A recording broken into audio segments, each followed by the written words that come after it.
واقعہ کربلا تاریخ کا دردناک واقعہ ہے۔ یہ اقتدار کی جنگ نہیں تھی، اقدار کی جنگ تھی۔ دو شخصیتوں کی لڑائی نہیں تھی، دو نظریات کا ٹکراؤ تھا۔ یہ حق اور باطل کا معرکہ تھا۔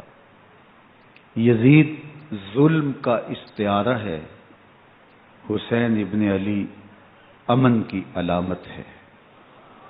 یزید جبر کا پتلا ہے، حسین صبر کا پیکر ہے۔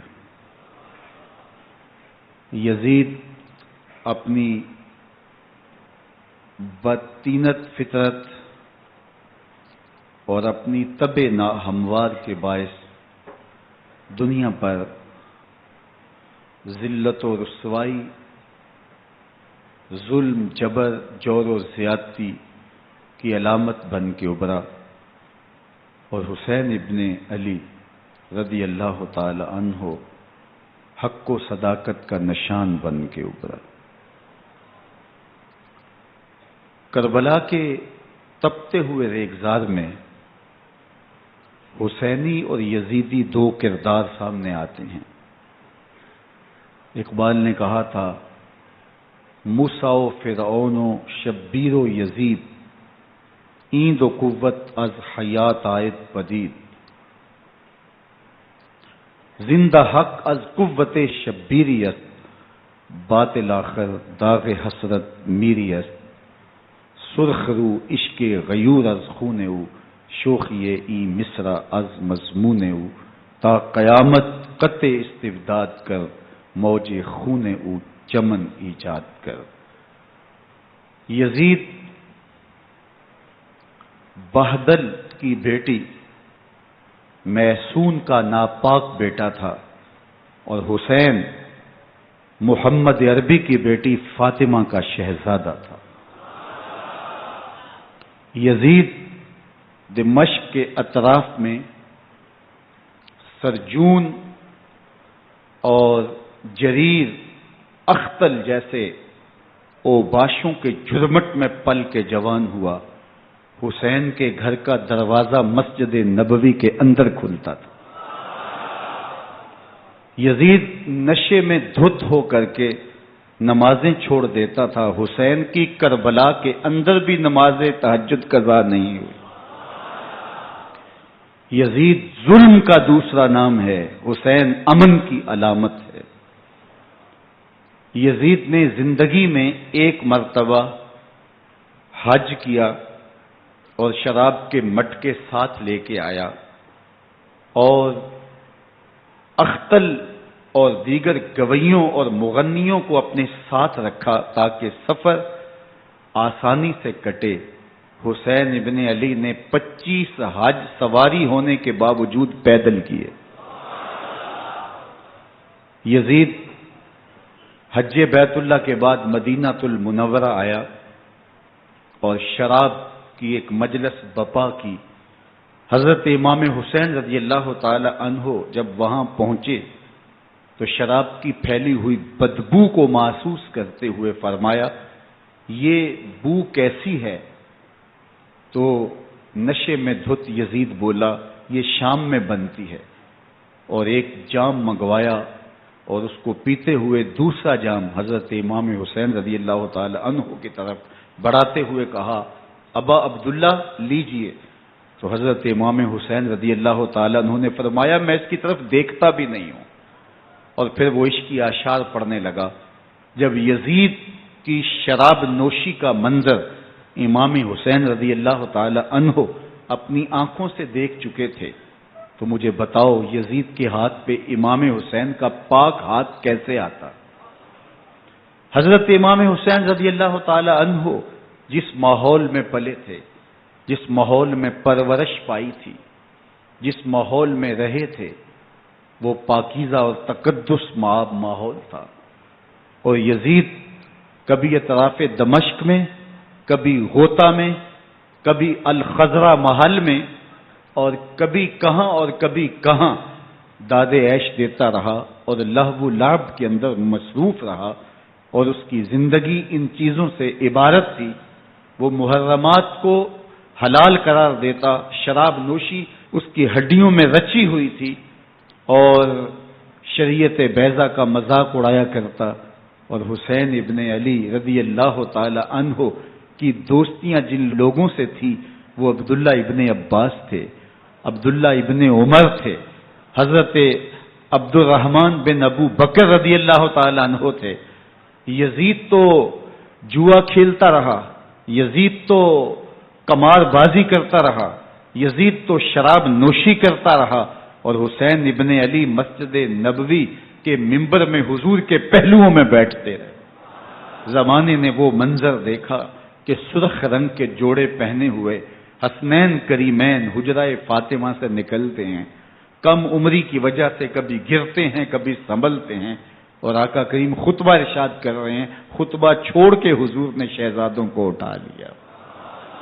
وہ منظر بھی زمانے نے دیکھا. حضرت عبداللہ بن شداد کہتے ہیں کہ حضور سجدے میں تھے اور سجدہ اتنا طویل ہو گیا، ہمیں لگا یا تو وحی کا نزول ہو رہا ہے یا پھر اللہ کا حکم آ گیا اور اللہ کے محبوب کی روح قبض کر لی گئی.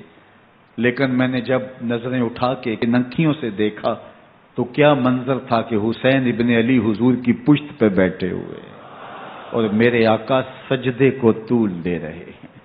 اللہ اکبر. حسین کے لیے پیغمبر کے سجدوں کو طول دیا جا رہا ہے. حسین ابن علی کبھی ممبر پہ حضور کی اطراف میں بیٹھتے ہیں. وہ منظر بھی دنیا نے دیکھا کہ حضور کے مبارک کندھوں پر حسین ابن علی بیٹھے ہیں اور حضور کی زلفوں کو پکڑا ہوا ہے. تو حضرت عمر رضی اللہ تعالیٰ عنہ دیکھ کے کہتے ہیں واہ واہ کیسی سواری میسر آئی حسین ابن علی کو. تو میرے آقا مسکرا کے کہتے ہیں عمر سواری دیکھتے ہو سوار بھی تو دیکھو. اللہ اکبر. حضرت اسامہ بن زید بن حارثہ رضی اللہ تعالیٰ عنہ فرماتے ہیں رات کا ایک پہر گزر گیا اور مجھے حضور سے کوئی کام تھا. میں آقا کریم کی خدمت میں حاضر ہوا، در دولت پہ دستک دی. حضور تشریف لائے تو چادر اوڑی تھی، بکل کی ہوئی تھی میرے حضور نے. تو میں نے اپنی حاجت کہی تو حضور نے میری حاجت پوری کر دی. لیکن ایک منظر میں نے دیکھا کہ حضور نے جو چادر کی بکل فرمائی تھی اس کے اطراف میں پہلوؤں میں ابھار تھے جس طرح اندر کوئی ہو. مجھ سے نہ رہا گیا، میں نے پوچھ لیا.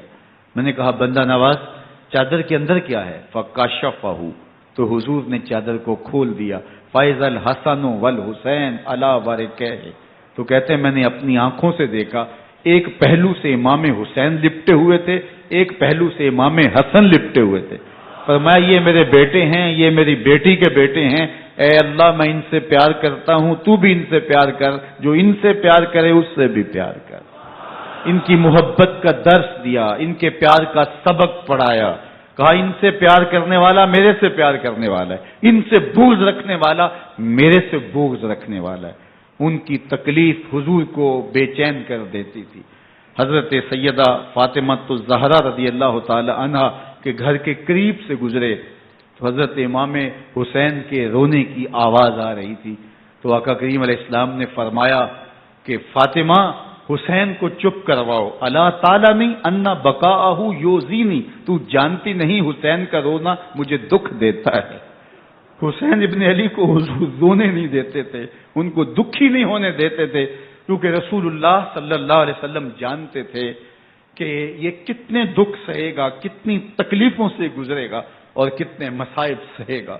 زمانے نے وہ گھڑیاں بھی دیکھی کہ حضرت حذیفہ بن یمان رضی اللہ تعالیٰ عنہ فرماتے ہیں کہ میں حضور کی خدمت میں نماز مغرب کی ادائیگی کے لیے حاضر ہوا، اور میں نے یہ اجازت خاص طور پہ اپنی ماں سے اس شرط پہ لی تھی کہ امی آپ مجھے اجازت دیں، میں حضور کی خدمت میں حاضر ہوتا ہوں، مغرب کی نماز بھی ادا کروں گا اور پھر حضور سے عرض کروں گا حضور میرے لیے اور میری ماں کے لیے بخشش کی دعا کر دیجئے. ماں نے اس شرط پہ اجازت دے دی اور میں حضور کی خدمت میں آ گیا. نماز مغرب ادا کی، سلام پھرا تو میرے دل میں آرزو تھی میں حضور سے عرض کروں حضور میرے لیے اور میری ماں کے لیے مغفرت کی بخشش کی دعا کر دیں. لیکن حضور عبادات میں، ذکر میں، نوافل میں ایسے مشغول ہوئے کہ میں آرزو رکھنے کے باوجود بھی عرض نہ کر سکا. خیر نماز عشاء کا وقت ہوا، اذان پکاری گئی، حضور مصلی پہ آئے، نماز پڑھی، سلام پھرا، تو میرے دل میں پھر خیال آیا کہ ماں سے ایک نماز کی چھٹی لی تھی، نمازیں بھی 2 ہو گئیں، ماں نے جاتے پوچھنا ہے حضور سے میرے لیے اور اپنے لیے مغفرت کی، بخشش کی دعا کروائی تھی، تو کیا جواب دوں گا؟ اور حضور اٹھے اور کاشانہ اقدس کی طرف چل دیے۔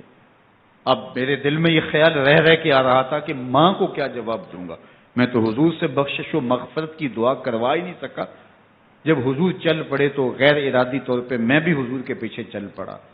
چلنے میں تھوڑی سی رفتار تیز ہو گئی، جس سے قدموں کی آہٹ پیدا ہوئی، تو جب آواز پیدا ہوئی تو حضور نے رخ پھیرے بغیر فرمایا من ھذا، میرے پیچھے پیچھے کون آ رہا ہے؟ پھر خود ہی کہا حذیفہ تو نہیں؟ تو میرا دل دھڑک رہا تھا، قلت نعم، میں نے کہا جی حضور میں حذیفہ ہوں۔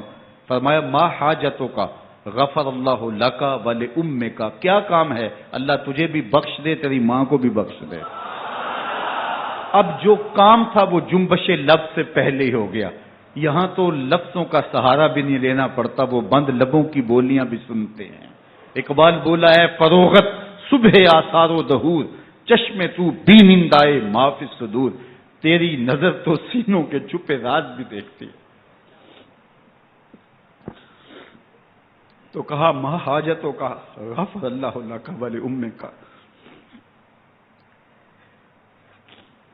اللہ تجھے بخش دے، تیری ماں کی بھی مغفرت کر دے، کیا کام ہے؟ اب جو کام تھا وہ تو ہو گیا۔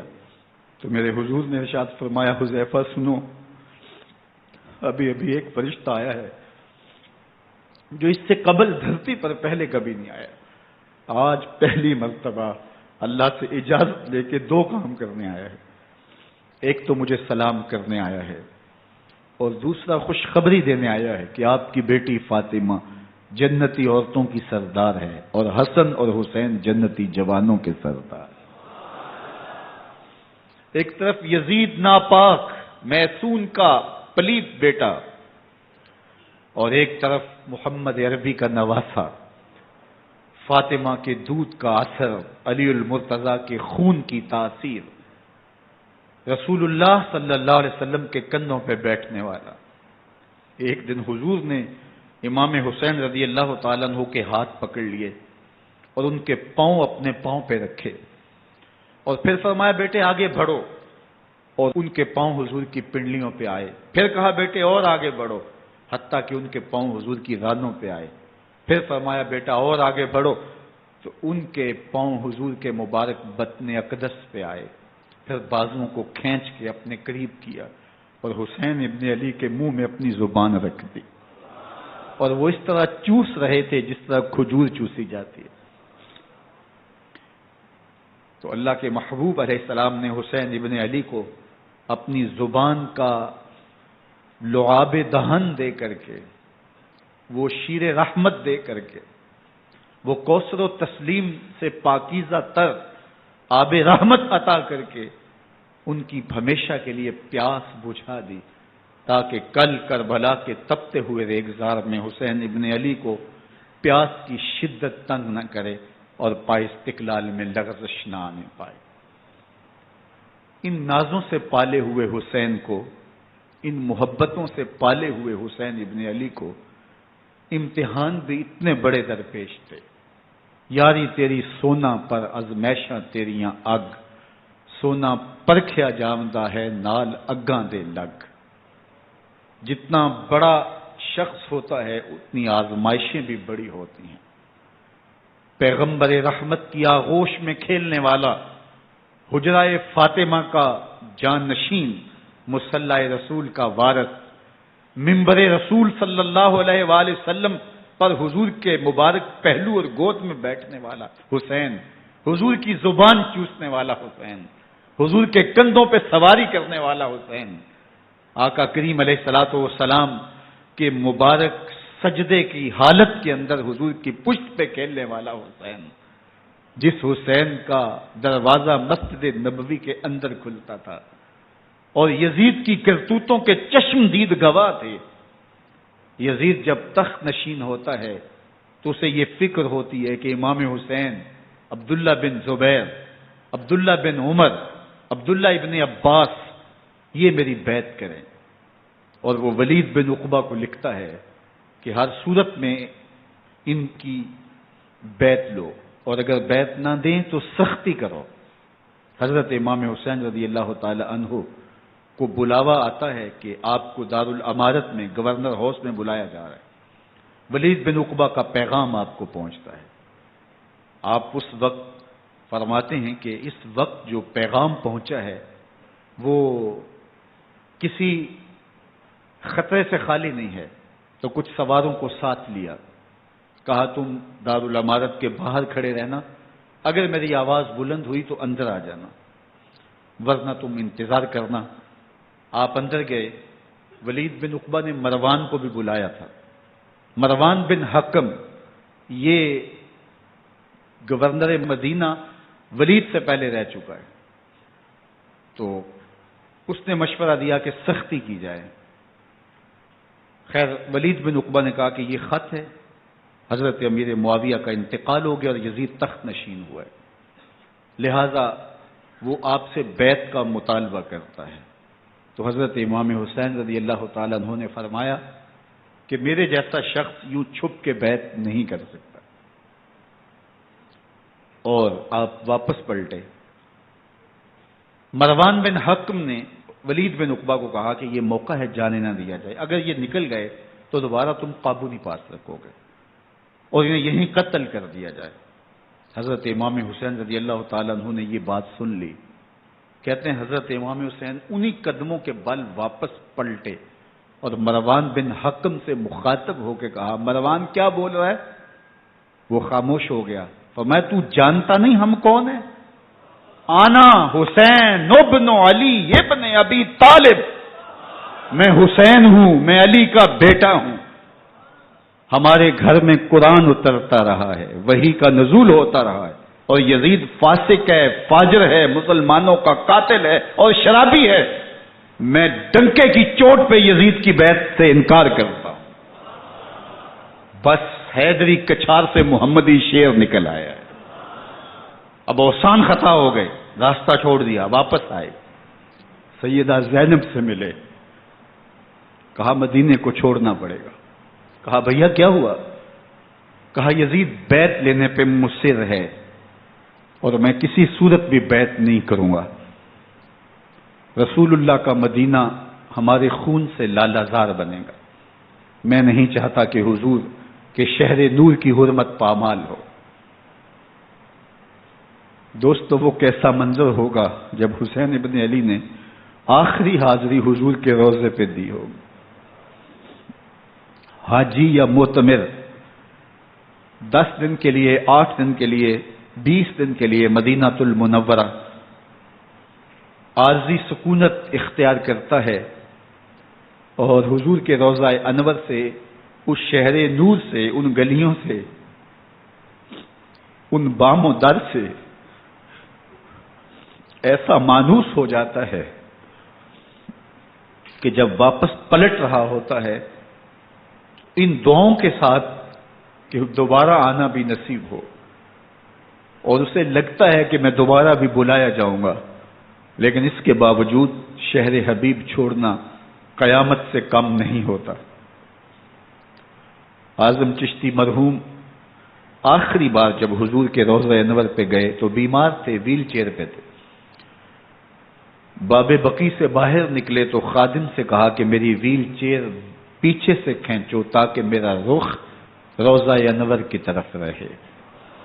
اور وہ پیچھے سے کھینچتا چلا جا رہا ہے، اور جب باب مکہ سے پیچھے جنت البقیع کے قریب سے گنبد خضرا نگاہوں سے اوجل ہونے لگا تو اعظم چشتی مرحوم نے کہا، جان بدن سے نکلتی ہے اعظم، جان بدن سے نکلتی ہے اعظم، کوئی آسان ہے مدینے سے جدا ہونا، کوئی آسان ہے مدینے سے جدا ہونا.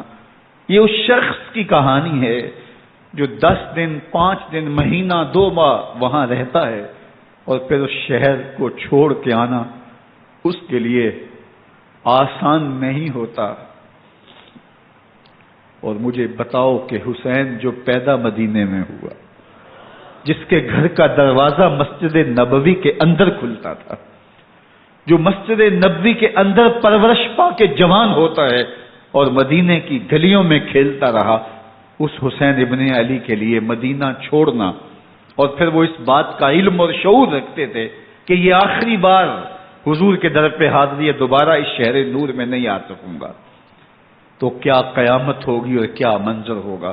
محمد بن حنفیہ کے علاوہ خاندان نبوت کے جتنے لوگ تھے ان سب نے شہر مدینہ کو الوداع کہا، اور رات کے موقع میں مدینہ المنورہ کو، مسجد نبوی کو چھوڑ کر کے مکہ کی جانب عازم سفر ہوئے۔ 3 شعبان المعظم کو مکہ المکرمہ پہنچتے ہیں، ادھر کوفیوں کے خطوط آنے شروع ہو جاتے ہیں۔ حضرت امام حسین رضی اللہ تعالیٰ عنہ مسلم بن عقیل رضی اللہ تعالیٰ عنہ کو صورتحال معلوم کرنے کے لیے بھیج دیتے ہیں۔ 40,000 کوفی آپ کے ہاتھ پہ بیعت کر لیتے ہیں۔ ادھر 25 پیدل حج کرنے والے حضرت امام حسین 8 ذی الحج کو احرام باندھتے ہیں، لیکن آپ کو پتہ چلتا ہے کہ حاجیوں کے روپ میں قاتل چھپا دیے گئے، تو آپ اس احرام کو حج کی بجائے عمرے میں بدلتے ہیں اور کوفے کی جانب عازم سفر ہوتے ہیں۔ کائنات والو، ذرا سینے پہ ہاتھ رکھ کے دیکھو کہ یہ کتنا مشکل مرحلہ تھا۔ اس دین کی آبرو کو بچانے کے لیے حضرت امام حسین رضی اللہ تعالیٰ عنہ نے کتنا بڑا قدم اٹھایا۔ آپ کے بہیخہ، دوست، احباب عبداللہ بن عمر یہ سارے روکتے ہیں۔ عبداللہ بن عباس کہتے ہیں حضرت نہ جائیے، الکوفی لا یوفی، کوفی کبھی وفا نہیں کرتے، آپ کے والد کو وہاں شہید کیا گیا، لیکن آپ ایک فرض کو نبھانے جا رہے ہیں۔ میرے غم گسارو، میرے مہربانوں، نہ روکو مجھ کو جانے دو، مجھے نانے کے دی کی ڈوبتی کشتی بچانے دو، میں جاتا ہوں کہ دنیا پر وفا کا نام رہ جائے، میں رہوں نہ رہوں پر عظمت اسلام رہ جائے۔ میں نہیں جاتا تو نبی کے گھر کی آن جاتی ہے، میں نہیں جاتا تو نبی کے گھر کی آن جاتی ہے، تمہارا دین جاتا ہے، میری غیرت ایمان جاتی ہے۔ حضرت امام حسین یہاں سے چلتے ہیں، ابھی راستے میں ہی پہنچتے ہیں کہ یہ خبر آتی ہے کہ کوفے والوں نے بے وفائی کر دی، حضرت مسلم بن عقیل رضی اللہ تعالیٰ عنہ کو شہید کر دیا گیا، نعمان بن بشیر معزول کر دیے گئے، ابن مرجانہ ابن زیاد وہاں متعین کر دیا گیا جو سخت گیر شخص تھا، اور اس نے لوگوں کو ڈرایا، دمکایا، اور کوفے کے لوگوں کے دل بدل گئے اور وہ بیتیں توڑنے لگے۔ وہ منظر مسجد کوفہ کا کتنا دلگداز تھا۔ جب امام نماز کے لیے کھڑے ہوئے تو 40,000 لوگ آپ کے پیچھے تھا۔ جب سلام پھیرا اور امام نے دیکھا کہ پیچھے لوگ نہیں ہیں، پھر لوگوں نے اپنے دروازے بھی بند کر لیے۔ رات کی تنہائیاں ہیں اور حضرت مسلم بن عقیل کو کوئی پناہ دینے والا نہیں۔ لوگوں نے دروازے بند کر لیے کہ کہیں ہمارے گھر میں نہ آ جائیں اور ہم مشقت اور حکومتی تشدد کا شکار نہ ہوں۔ کتنا دردناک لمحہ ہے حضرت مسلم بن عقیل رضی اللہ تعالیٰ عنہ پہ، اور پھر حضرت مسلم بن عقیل بے دردی سے شہید کر دیے جاتے ہیں۔ آپ ابھی راستے میں ہیں، یہ ساری کہانی پہنچتی ہے کہ حضرت مسلم شہید کر دیے گئے اور بے دردی سے شہید کر دیے گئے۔ وہ جنہوں نے خط لکھے تھے کہ ہم آپ کے ساتھ ہیں اور ہم منتظر ہیں، چشم برا ہیں، آپ کے قدموں کی چاپ سننے کے لیے بےتاب ہیں، آج انہوں نے بیتیں توڑ دی۔ 40,000 کوفی منحرف ہو گئے۔ مسجد کوفہ کا وہ منظر کس قدر روح کو تڑپا دینے والا تھا۔ ہم پچھلے سال عصر اور مغرب کے درمیان جب کوفہ پہنچے تو سورج ڈوبنے کے قریب تھا۔ میں نے اپنی زندگی میں اتنا اداس موسم کہیں نہیں دیکھا جتنا اداس موسم کوفے میں دیکھا۔ ایسے لگتا تھا جس طرح کوفے کی آب و ہوا آج بھی شرمندہ ہے۔ جو مسلم بن عقیل اور خاندان نبوت کے ساتھ اہل کوفہ نے کیا، حضرت امام حسین رضی اللہ تعالیٰ عنہ کو ان کے بہی خواہوں نے، اعزاء نے، اقربا نے، دوستوں نے، آوان و انصار نے، ساتھیوں نے کہا کہ حضرت حالات یکسر تبدیل ہو گئے، اب ہمیں مراجعت کر جانی چاہیے، واپس پلٹ جانا چاہیے۔ تو حضرت امام حسین کافی سوچ بچار میں رہے، پھر اس کے بعد آپ نے فیصلہ کیا کہ ہم آگے بڑھیں گے۔ دوستوں نے کہا کہ حضرت اگر آپ آگے بڑھیں گے تو ہمیں لگتا ہے کہ وہ آپ کے ساتھ سلوک اچھا نہیں کریں گے اور آپ بچوں کے سامنے پیاسے شہید کر دیے جائیں گے۔ تو حضرت امام حسین رضی اللہ تعالیٰ عنہ نے وہاں ایک خطبہ ارشاد فرمایا کہ لوگوں تم جو مجھے بتا رہے ہو مجھے اچھی طرح معلوم ہے، جو تم مجھے منظر پیش کر رہے ہو وہ میری نگاہوں میں ہے، اور جو کچھ ہونے والا ہے چشم تصور وہ منظر دیکھ رہی ہے۔ چونکہ حضرت امام حسین رضی اللہ تعالیٰ عنہ کی شہادت کی خبر حضرت امام حسین کے پیدا ہوتے ہی خاندان نبوت میں عام تھی۔ حضور علیہ الصلوۃ والسلام کو یہ بات جبریل امین نے آ کے بتائی تھی جب حسین ابن علی کے ساتھ حضور محبت کا اظہار کر رہے تھے، تو یہ جبریل امین نے آ کے کہا تھا حضور آپ کا یہ بیٹا عرض طف میں شہید کر دیا جائے گا، اور کربلا کی مٹی لا کے حضور کو دی اور ام سلمہ کو حضور نے عطا کر دی۔ حضرت ام سلمہ کہتی ہیں کہ ایک دن میں سوئی تو خواب دیکھا کہ حضور کے مبارک بال بکھرے ہوئے ہیں اور سخت پریشان ہیں، تو میں نے کہا کہ حضور آپ کی یہ کیا حالت ہے؟ وَبِيَدِهِ قَارُورَةٌ، اور حضور کے ہاتھ میں ایک شیشی ہے، فیہا دمن، جس کے اندر خون ہے۔ تو میں نے کہا حضور یہ کیا؟ فرمایا میں قتل گاہ حسین سے آ رہا ہوں اور یہ حسین ابن علی کا خون ہے۔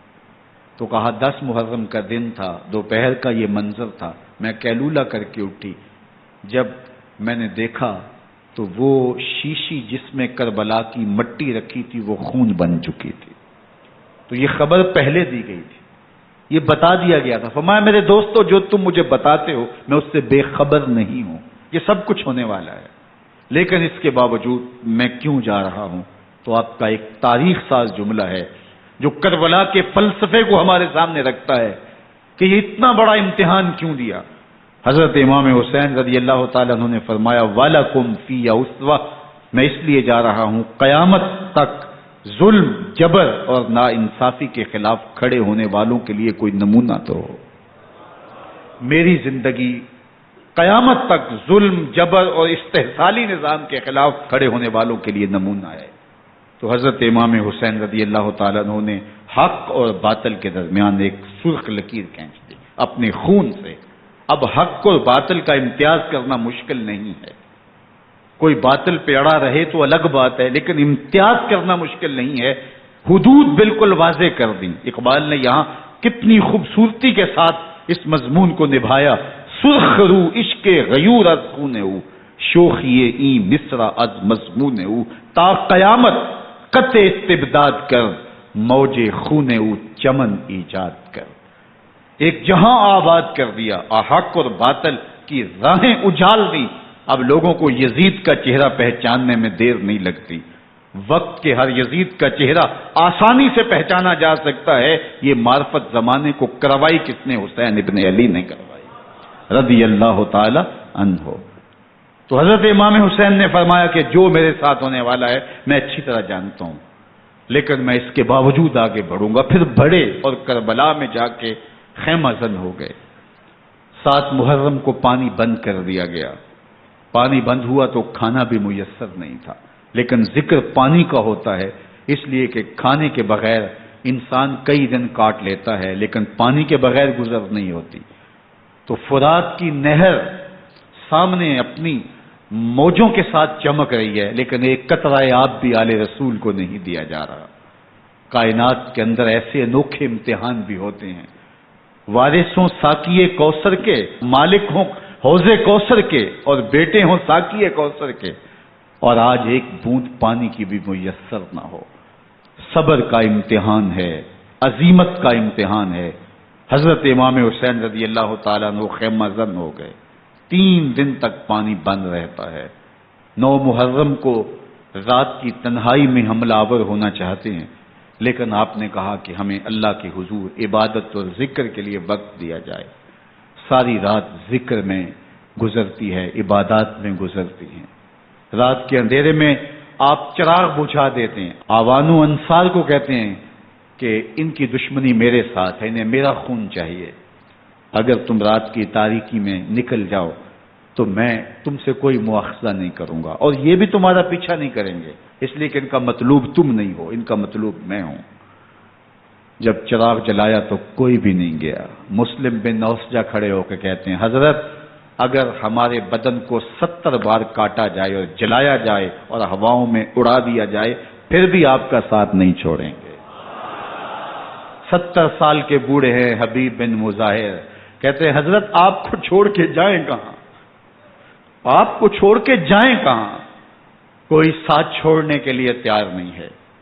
پیاس ہے، سخت گرمی ہے، کربلا کا ماحول ہے، 72 افراد اور خاندان کی خواتین میدان کربلا میں خیمہ زن ہیں۔ دوسری طرف لشکر اعداء اشقیا 22,000 کی تعداد میں مقابلے میں، ایک روایت 30,000 کی ہے۔ ان صرف 72 پیاسے لوگوں کے لیے اتنے لوگوں کو جمع کرنے کا مقصد خوف زدہ کرنا تھا۔ شرط ہے کہ یزید کی بیعت کر لیں، محاصرے توڑ دیں گے، پانی دستیاب ہوگا، اعزاز و اکرام سے نوازا جائے گا، خزانوں کے منہ کھول دیے جائیں گے۔ لیکن حسین ابن علی کہتے تھے سب کچھ لٹ جائے گا، باطل کے ہاتھ پہ ہاتھ نہیں رکھوں گا۔ اللہ اکبر۔ اب صبح طلوع ہوتی ہے، عاشور کا دن چڑھتا ہے، سورج اپنی پوری تمازت کے ساتھ گرمی برسا رہا ہے۔ آج خاندان نبوت کا امتحان زمانے نے دیکھنا ہے۔ رسول اللہ کا لعاب چوسنے والا اس کے صبر کا آج امتحان ہے، حضور کے کندھوں پہ کھیلنے والے حسین کا آج امتحان ہے۔ اللہ اکبر۔ حسین ابن علی تمام حجت کرتے ہیں، میں نے تمہارا کچھ نہیں بگاڑا، میں نے کسی کا خون نہیں کیا، میں نے کوئی زیادتی نہیں کی، تم کیوں میرے قتل کے در پہ ہو؟ تم جانتے نہیں میں کون ہوں؟ میں تمہارے نبی کا نواسا ہوں، رسول اللہ صلی اللہ علیہ وآلہ وسلم کے کندھوں پہ کھیلتا رہا ہوں، حضور کا لعاب چوستا رہا ہوں، اور میں بوسا گاہے رسول صلی اللہ علیہ وآلہ وسلم ہوں۔ لیکن ان اشقیاء کے دل پر کوئی چیز اثر انداز نہیں ہوتی۔ ایک ہور ہے، اللہ اس کے دل میں نرمی ڈالتا ہے۔ پہلے تو امام حسین کو گھیر کے لے کر کے آتا ہے، لیکن بعد میں وہ قافلہ یزید سے قافلہ حسین کی طرف آ جاتا ہے۔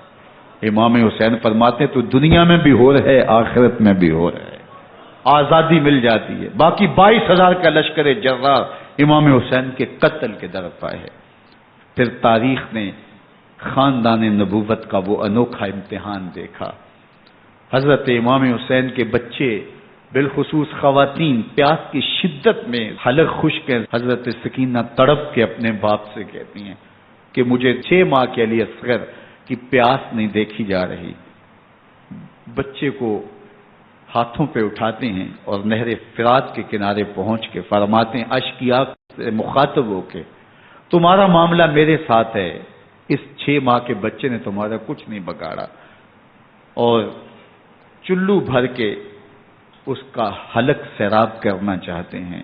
ایک 2 شاخہ تیر آتا ہے جو حضرت علی اصغر کے گلے کو چیر دیتا ہے۔ راوی لکھتے ہیں کہ وہ عام تیر نہیں تھا، جانوروں کو شکار کرنے کے لیے جو بڑے تیر ہوتے ہیں وہ 2 شاخہ تیر تھا۔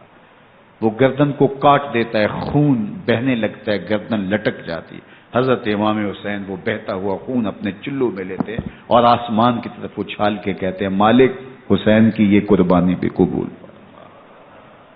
یہ تماشا لبے بام نہیں ہے، بچہ بیمار ہو ڈاکٹر جواب دے دیں، ماں باپ کے ہاتھ پھول جاتے ہیں، زندگی کی سانسیں ابھی چل رہی ہوتی ہیں، لیکن ڈاکٹر کہے کہ یہ میرے بس کا روگ نہیں ہے، کہیں اور لے جاؤ، تو زندگی کا لف و نشر غیر مرتب ہو جاتا ہے۔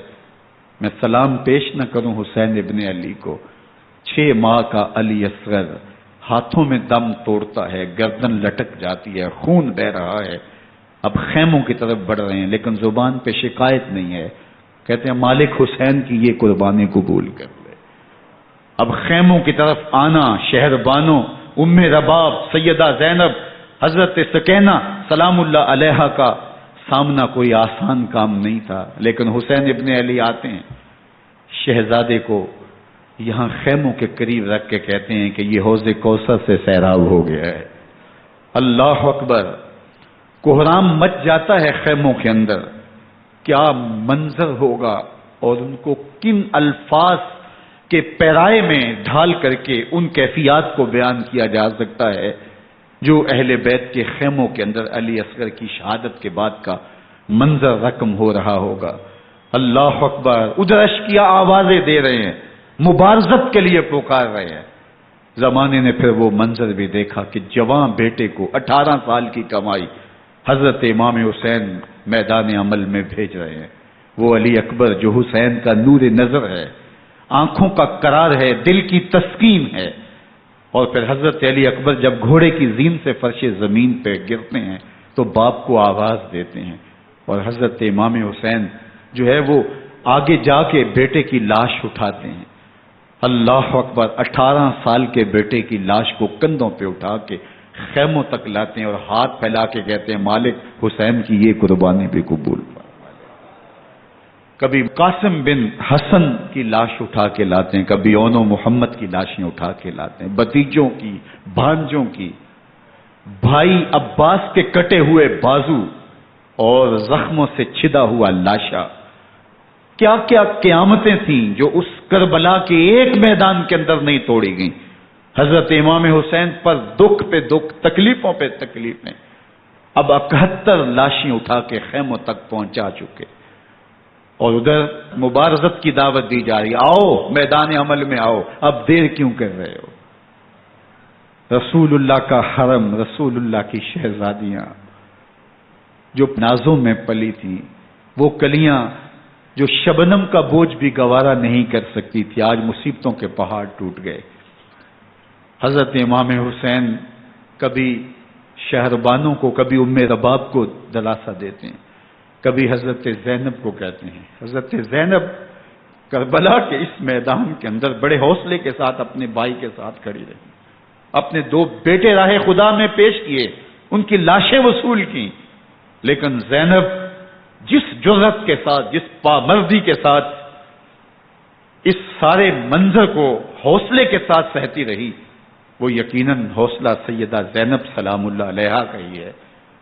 لیکن یہ وہ منظر تھا کہ زینب کا دل بھی ڈول گیا جب حسین ابن علی گھوڑے پہ بیٹھنے لگے، اور ان کو گھوڑے میں بٹھانے والا کوئی نہیں تھا، اور جو بھی سوار جاتا پھر واپس اس کی لاش ہی آتی اور حسین ابن علی لے کے آتے۔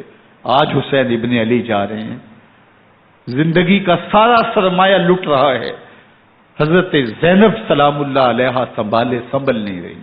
حضرت امام رضی اللہ تعالیٰ عنہ اٹھے اور آپ نے حضرت زینب کو صبر کی تلقین کی اور کہا کہ صبر ہی بہترین ذریعہ ہے اور اللہ کی قربت کا ایک بہترین سبب ہے، اور ان کو صبر کی تلقین کرتے ہوئے فرمایا کہ میرے بعد تم نے اس ذمہ داری کو سنبھالنا ہے، اور ان مخدرات اسلام کی، ان شہزادیوں کے پردے کی تم نے حفاظت کرنی ہے۔ اور پھر گھوڑے کی زین کس کے امام حسین لشکر اشکیا کی طرف بڑھتے ہیں۔ اب خیموں سے سسکیوں کی آواز آ رہی ہے، ان کا سردار، ان کا تاجدار آج سب کو چھوڑ کے کربلا کے میدان کی طرف بڑھ رہا ہے۔ جرم کیا کیا، قصور کیا کیا، اس نے کیا زیادتی کی کہ آج نیزوں اور انیوں کے مقابلے میں 22,000 کا لشکر حضرت امام حسین پہ ٹوٹ پڑتا ہے۔ آپ پھر تمام حجت کرتے ہیں میں نے کسی کو قتل نہیں کیا، خون ناحق نہیں بہایا، میرے خون کے درپے کیوں ہو، اپنی آخرت کیوں برباد کرتے ہو، تم جانتے نہیں میں کون ہوں، میں تمہارے نبی کا نواسا ہوں۔ لیکن ابن زیاد کہتا ہے مقابلے میں آؤ۔ پھر حضرت امام حسین رضی اللہ تعالیٰ عنہ مقابلے میں آتے ہیں، اور جب گھوڑے کو ایڑ لگا کے دشمن اشقیاء پہ ٹوٹتے ہیں تو پھر ایسا منظر ہوتا ہے کہ وہ بھیڑ بکریوں کی طرح آگے بھاگتے ہیں۔ 71 زخم کلیجے پہ لیے شجاعت کا یہ پیکر جب میدان میں آتا ہے، آواز آتی، یہ کون ذی وقار ہے، بلا کا شاہ سوار ہے، لباس ہے پھٹا ہوا غبار سے اٹا ہوا، تمام جسم نازنی چدا ہوا کٹا ہوا، یہ نبی کا نور عین ہے، یہ بال یقین ہو جائے۔ یہ حسین ابن علی ہے رضی اللہ تعالیٰ عنہ۔ پھر چاند بادلوں میں گھر جاتا ہے، شامی ہنڈے تیر برساتے ہیں، تلواروں سے آپ کے بدن پر ضربیں لگاتے ہیں اور نیزوں سے آپ کے بدن کو پرو دیتے ہیں۔ جب آپ کا پیراہن بعد میں اتارا گیا تو آپ کے پیراہن میں 122 سوراخ تیروں کے تھے، 33 زخم تلواروں کے اور 34 گھاؤ نیزوں کے تھے۔ جب گھوڑے کی زین سے فرش زمین پر آئے، بدن چھلنی تھا، زخم زخم سے خون بہ رہا تھا۔ 3 دن کا پیاسا حسین، اللہ اکبر، بدن زخموں سے چور، 71 لاشیں کلیجے پہ لیے، مخدرات اسلام کے پردے کا خیال دل میں الگ ہے، لیکن گھوڑے کی زین سے جب فرش زمین پہ امام حسین آتے ہیں، زبان پہ ہائے نہیں، نالا و شیون نہیں، چیخ و پکار نہیں، آتے ہی پیشانی سجدے میں رکھتے ہیں اور پکارتے ہیں اللہم ردن بقضائک وصبرا علی بلائک تسلیما لامرک سبحان ربی الاعلی۔ مالک گھر لٹا کے، بچے لٹا کے، خاندان سب کچھ قربان کر کے، اپنے بدن کو زخموں سے چھلنی کروا کے، تیروں اور نیزوں کی انیوں سے اپنے آپ کو زخمی کروا کے، تیرے حضور سر جھکا کے یہ اقرار کرتا ہوں کہ حسین تیری تقدیر پہ راضی ہے، مالک تو بھی بتا، تو بھی حسین پہ راضی ہوا ہے کہ نہیں ہوا؟ آواز آ رہی ہے اس پیاسے پر علی شیر خدا کو ناز ہے، اس نواسے پر محمد مصطفیٰ کو ناز ہے۔ اوروں نے بھی سجدے کیے پر اس کا عجب انداز ہے، اس نے وہ سجدہ کیا جس پر خدا کو ناز۔ حسین ابن علی رضی اللہ تعالیٰ عنہ کا سر انور دستے قاتل نے تب کاٹا جب وہ سجدے میں جھکا ہوا تھا۔ یزید نے کہا میں بیعت لوں گا، امام حسین نے کہا کبھی بھی نہیں دوں گا، یہ سر کٹ سکتا ہے جھک نہیں سکتا۔ سر کاٹ کے نیزے کی نوک پہ چڑھا دیا گیا اور یہ اس بات کا اعلان تھا کہ ہم جیت گئے اور حسینی ہار گئے، اور لشکر یزید میں غوغا مچ گیا، نقارے بجنے لگے کہ ہم جیت گئے، دیکھو امام حسین شہید کر دیے گئے، اور سر کاٹ کے نیزے کی نوک پہ چڑھایا گیا۔ لیکن لشکر یزید سے ہی آواز آئی یہ کیسا سر ہے جو کٹ کے بھی سر بلندی ہے، کٹ گیا ہے پھر بھی اونچا ہے۔ اللہ اکبر، یہ سر سجدے میں کٹا ہے، رب کے حضور عبادت کی حالت میں کٹا ہے۔ حسین آج بھی سجدے میں ہے، اللہ اکبر، حسین آج بھی سجدے میں ہے، بلکہ کٹے ہوئے سر کا رخ زمین کی جانب تھا اور کٹی گردن آسمان کی طرف، یوں نیزے پہ پرویا گیا۔ اللہ اکبر، ایک شاعر نے نقشہ کھینچا، باں کے سر نیزے پہ اور سوئے زمین ہے روح، یعنی سجدہ ثانی کی ہے آرزو۔ رکعت کے 2 سجدے ہوتے ہیں، ابھی ایک سجدہ ہوا تھا کہ دستے قاتل نے سر کاٹ دیا، کہا حسین کی پیشانی میں دوسرے سجدے کی تمنا مچل رہی ہے۔ یہ تھا حسین ابن علی کا سجدہ، ساری زندگی رب کے حضور سجدہ قضا نہیں ہونے دیا۔ آج پانی نہیں ہے، اللہ اکبر، آج تیمم کر لیتے ہیں، آج اپنے خون کو اوڑھ کر کے حسین نے اپنی پیشانی اپنے مالک کے حضور جھکا کر کے عظیمت کی وہ انوکھی داستان رقم کر دی کہ صدیاں گزرنے کے باوجود بھی ان کی یادوں کے چراغ روشن ہیں۔ جب حضرت امام حسین اور دوسرے آیان و انصار کو شہید کر دیا گیا تو ان کے سر نیزوں کی نوک پہ چڑھا دیے گئے۔ حضرت امام حسین کا کٹا ہوا سر اور باقی 71 افراد کے کٹے ہوئے سر نیزوں کی نوک پہ، اور 10 سواروں کو ابن سعد نے کہا کہ ان کو رون دو، اور گھوڑوں کی ٹاپوں تلے حضرت امام حسین رضی اللہ تعالیٰ عنہ اور ان کے آوان و انصار کو جو ہے وہ روندا گیا، حتیٰ کہ ان کی استخوان مبارک، ان کی ہڈیاں بھی چور چور ہو گئیں۔ روننے سے قبل ان کا لباس اتار لیا، ان کے کپڑے اتار لیے گئے۔ اللہ اکبر، کیسی دردناک گھڑیاں تھیں۔ یزید کا صرف یہی بد کرداری کا مرحلہ نہیں تھا، اس کربلا کے صحرا کے اندر یزید نے جس طرح امام حسین رضی اللہ تعالیٰ عنہ کو شہید کیا اور حضرت امام حسین کے خاندان کو شہید کیا، جب مدینہ المنورہ پر یزید نے مسلم بن عقبہ کو مقرر کیا، جس کو بزرگوں نے مصرف بن عقبہ کہا ہے، تو اس کو کہا 3 دن تک مدینے کا حرم تمہارے لیے حلال ہوگا، جو چاہو تم کرنا، اور شامی فوجوں کو اجازت ہوگی۔ تو وہاں بھی انہوں نے 10,000 تابعین اور 700 صحابہ کو شہید کیا۔ حضرت ابو سعید خدری رضی اللہ تعالیٰ عنہ گھر سے باہر نکلے، کافی بوڑھے ہو چکے تھے، تو انہوں نے حضرت ابو سعید خدری کو پکڑ لیا، کہا تم کون ہو؟ کہا مجھے ابو سعید خدری کہتے ہیں۔ تو کہا ہاں تمہارا نام سنا ہے، اور داڑھی سے پکڑ کے کھینچا اور کہا کہ ہے تمہارے پاس جو ہمیں دو؟ تو کہا کہ میرے پاس تو کچھ بھی نہیں، میں تو فقیر آدمی ہوں۔ تو ان کے گھر ان کو لے گئے، تو 2 کبوتر رکھے تھے حضرت ابو سعید خدری نے، تو وہ کبوتر لوٹ کے لے گئے۔ اللہ اکبر۔ حضرت ابن سنان رضی اللہ تعالیٰ عنہ کو، جو حضور کے علم بردار تھے فتح مکہ کے دن، ان کو ستو پہلے پلائے اور پھر ان کی گردن کاٹی گئی، اور کہا یہ ہے وہ ستو جو تم زندگی میں آخری بار پیو گے۔ ایک گھر میں داخل ہوئی شامی فوج، تو ایک خاتون کے ابھی ابھی بچہ پیدا ہوا تھا، اور قابلہ نے، دائیا نے وہ بچہ ماں کی چھاتی پہ لٹایا، اور وہ ماں کا پہلا دودھ پی رہا تھا۔ تو یہ جا کے کہنے لگے نکالو تمہارے پاس جو کچھ ہے۔ تو اس خاتون نے کہا تم جانتے ہو یہ بچہ کون ہے؟ تو انہوں نے کہا ہم نہیں جانتے۔ کہا یہ حضرت ابن ابی کبشہ انماری رضی اللہ تعالیٰ عنہ کا بچہ ہے، اور یہ وہ صحابی ہیں کہ جو بیت الشجرہ کے موقع پہ حضور کے ہاتھ پہ بیعت کرتے ہیں۔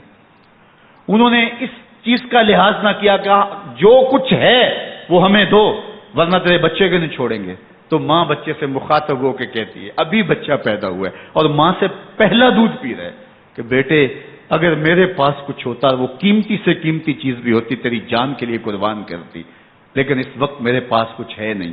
تو ایک شکی آگے بڑھا اور بچے کو ایک ٹانگ سے پکڑ کے کھینچ کے دیوار کے ساتھ پٹک کے مارا، جس سے دماغ کا بھیجا نکل گیا۔ کیا کیا زیادتیاں نہیں کی۔ 700 صحابہ حرہ کے واقعہ میں شہید کیے یزید نے، اور 10,000 تابعین شہید کیے۔ مسجد نبوی میں ممبر رسول کے ساتھ گھوڑے باندھے، اور وہ ممبر رسول اور مصلی رسول کے قریب لید کرتے رہے۔ حضرت سعید بن المسیب فرماتے ہیں میں نابینا تھا اور حضور کے روضہ انور کے پاس بیٹھا تھا، اور یزید کے سپاہی آتے، جو بھی مسجد میں نظر آتا پکڑ کے لے جاتے، مجھے نابینا سمجھ کے چھوڑ دیتے، لیکن میں پریشان تھا کہ ظہر کا وقت ہوگا، عصر کا وقت ہوگا، مغرب عشاء کا وقت ہوگا، نہ اذان، نہ اقامت، نہ جماعت، تو کیسے مجھے پتہ چلے گا کہ نماز کا وقت ہو گیا، اور کیسی میری نمازوں کا کیا بنے گا؟ میں اس فکر میں بیٹھا تھا۔ لم ازل اسمع الاذان والاقامت من قبر رسول اللہ صلی اللہ علیہ وآلہ وسلم۔ فرماتے ہیں جب بھی پھر نماز کا وقت آیا، گنبد خضرا سے اذان کی بھی آواز آئی، اقامت کی بھی آواز آئی۔ 3 دن تک مسجد نبوی کے اندر گھوڑے بندے رہے، اور مدینہ کی حرمت پامال کی۔ مدینہ کے گھروں کے اندر یہ بدکماش داخل ہوئے، اور جو بدکاریاں انہوں نے کی، کلیجہ منہ کو آتا ہے۔ 1002 شیزائیں ان بدکاروں کی بدکاریوں کی وجہ سے کواری حالت کے اندر حاملہ ہوئی۔ 3 دن تک مدینے کا حرم انہوں نے پامال کیا، اور پھر مکہ المکرمہ میں کعبۃ اللہ پر گولے برسائے، اور کعبہ کا غلاف جل گیا۔ وہ تو یزید مر گیا، اور حضرت عبداللہ ابن زبیر رضی اللہ تعالیٰ عنہ نے اپنی خلافت کا اعلان کیا۔ یزید کے یہ کرتوت تھے، ادھر اہل مدینہ کو ستایا، ادھر اہل مکہ کو ستایا، اور رسول اللہ صلی اللہ علیہ وسلم کے خانوادے کی بے حرمتی اور توہین کی۔ نہ صرف انہیں قتل کیا گیا، ان کی لاشوں پہ گھوڑے دوڑائے۔ ابن سعد اور شمر جو ہے وہ خیموں میں داخل ہوا، اور مخدرات اسلام چادریں چھیننے کی کوشش کی۔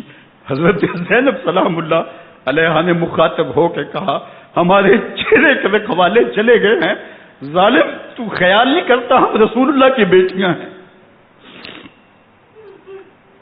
حضرت شہربانو، حضرت زین العابدین اور حضرت زینب سلام اللہ علیہ، ان تینوں کو ایک اونٹ پہ باندھا گیا، اور باقی اونٹوں پہ باقی سادات کو، حضور کی شہزادیوں کو باندھا گیا، رسیوں میں جکڑا گیا، اور اونٹوں پہ باندھ کر کے کوفے کی جانب آگے آگے شہیدوں کے سر چل رہے ہیں، اور پیچھے یہ قافلہ چل رہا ہے۔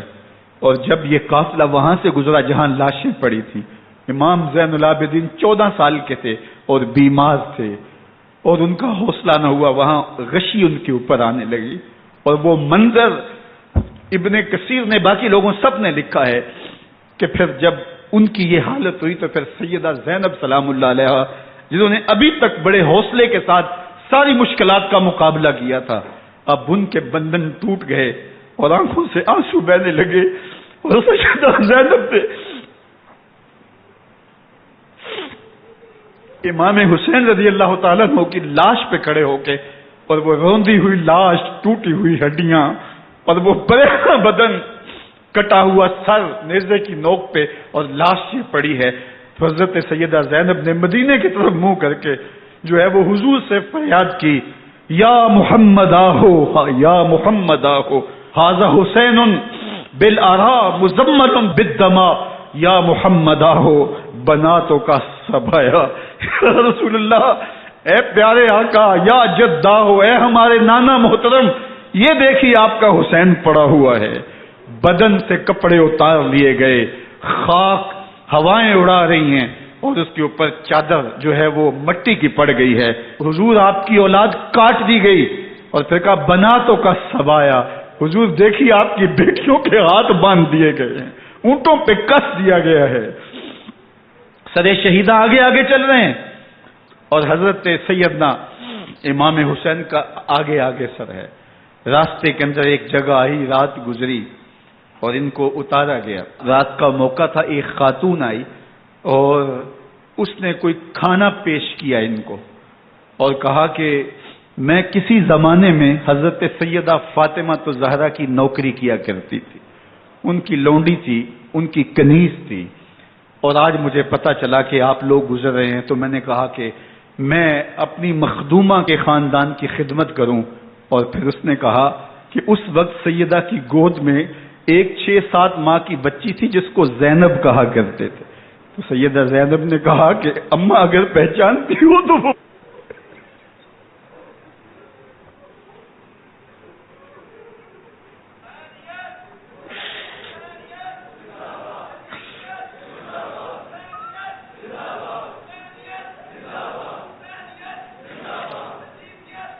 یہ تاراج اور لٹا ہوا کارواں پھر وہاں سے کوفے میں کیسے پہنچا، اور کوفے کے اندر سیدہ زینب سلام اللہ علیہا نے وہ یزید کے دربار میں، ابن زیاد کے دربار میں وہ جرأت آمیز جو باتیں کہیں، اللہ اکبر، زینب کی زبان میں علی کی خطابت بول رہی تھی، اور پھر دشمن اور دوست سارے رونے لگے، اور وہ کیا دل گداز منظر تھے۔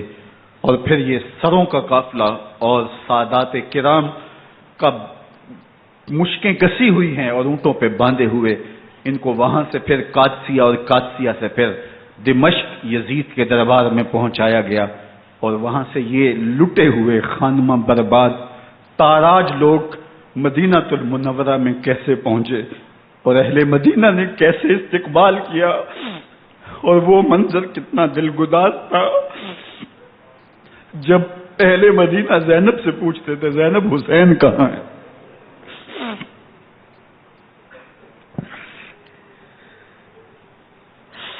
بے مروت بے وفا، تیرا بھی کیا افسانہ ہے، جس نے اپنی ہی شمع کو گل کیا تو وہ پروانہ ہے۔ اپنے پیغمبر کے شہزادوں کو اور اپنے پیغمبر کی شہزادیوں کو جو دکھ اس امت نے دیے، یہ کائنات کی ایک انوکھی داستان ہے۔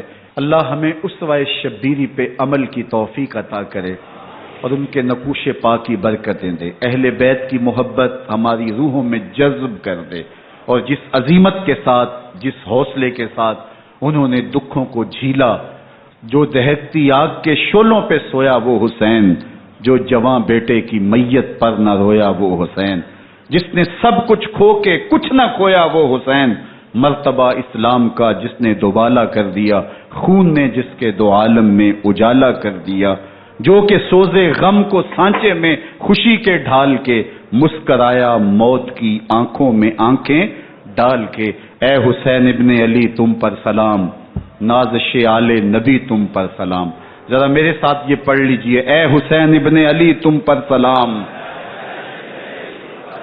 نازش آل نبی تم پر سلام، تم پہ لاکھوں رحمتیں لاکھوں سلام، اے شہیدان محبت کے امام، لالا گوں لالا بدن لالا کفن، اے چمن اندر چمن اندر چمن، زندگی ہی زندگی تیری حیات اے حیات اندر حیات اندر حیات، افتخار ملت بیضا ہے تو، رب کعبہ کی قسم یکتا ہے تو، فخر کا دل میں دریچہ باز کرنا چاہیے، جن کا تو آقا ہے ان کو ناز کرنا چاہیے۔ وآخر دعوانا ان الحمدللہ۔